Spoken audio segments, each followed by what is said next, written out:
Alright, magandang umaga mga idol. Ako po si Tito Job TV. Meron tayong update dito sa PS5 jailbreak. Firmware 6.50 below. Ayan, subukan natin i-jailbreak o paano i-jailbreak ang PS5.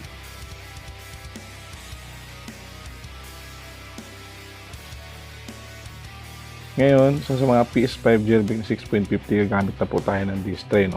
Saksak mo yung disk tray dyan sa PS5. Buksan natin ang PS5, ano? Hintayin natin mag-on o makita ang PS5 menu. Ayan, nag-open na.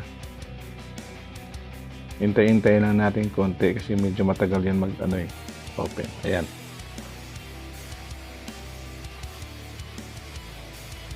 So ito na yung ito yung account, kung may user account ka, pindutin mo lang.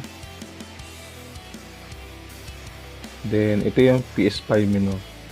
Ngayon mga idol, sa PS5 jailbreak gagamit na po tayo ng Wi-Fi.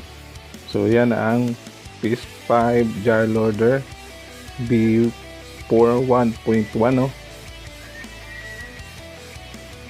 So pindutin natin. Hintay konti. So yan, pindutin natin tong isa.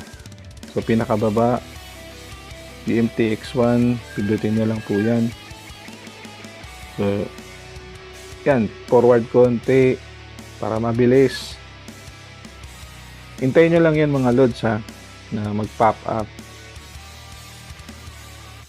Ngayon pag nakita ka ng X, press X nakasabi dyan, X nyo lang sa controller ninyo, then pindutin nyo po yung katabi para yung simpleng paliwanag lang. Ayun, may nakikita kang number dyan idol, ilalagay nyo po yan sa phone nyo. Yan, pindutin yung payload sender.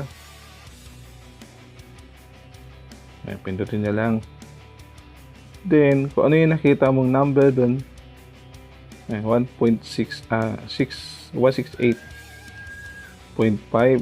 ngayon papalitan mo ng 5, yung mga dulo lang. Ayan, sunod 2025. So 5 lang yung papalitan mo dyan. Una mo gagawin, pindutin ng elf loader, then send mo lang. Hintayin mo lang mag-pop up sa monitor ninyo. So may debug settings na yan, okay na po yan. Ang gagawin, punta tayo sa menu, home, sa games. Ngayon, susunod na papalitan mo dyan 1, di ba 9025, papalitan mo lang ng 1 ang dulo. Ayan, nag-send tayo. Sunod na isi-send ay Pooper. Ayan, send. Yan, may spooper na, no?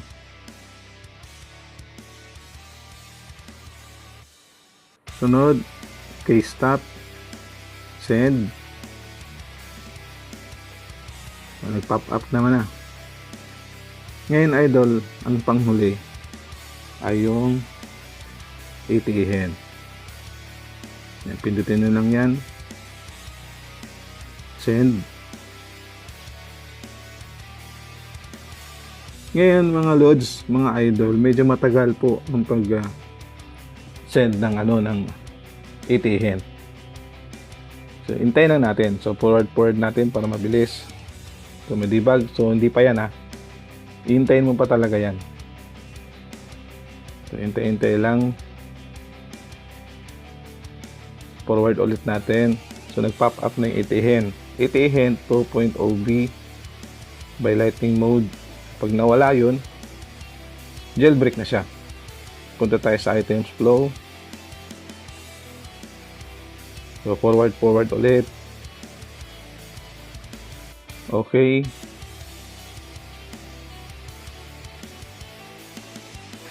Ayun. Andito na tayo. So ito po yung mga games ko.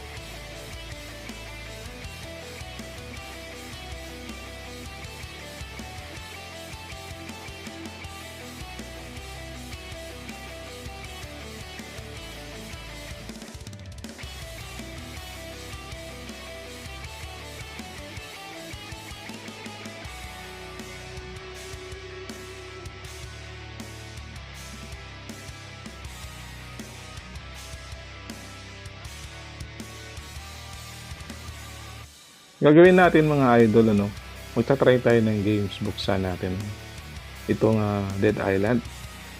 Launch natin. Ngayon mga idol, sa pag-jailbreak ng PS5, kailangan po talaga ng Wi-Fi.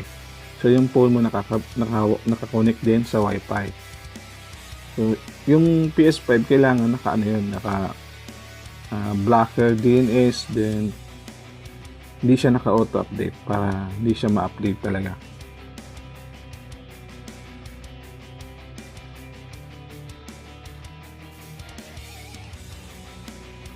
So ayun, all goods naman mga idol. Maraming salamat sa inyong panonood. Ako po si Tito Job TV. Magandang umaga.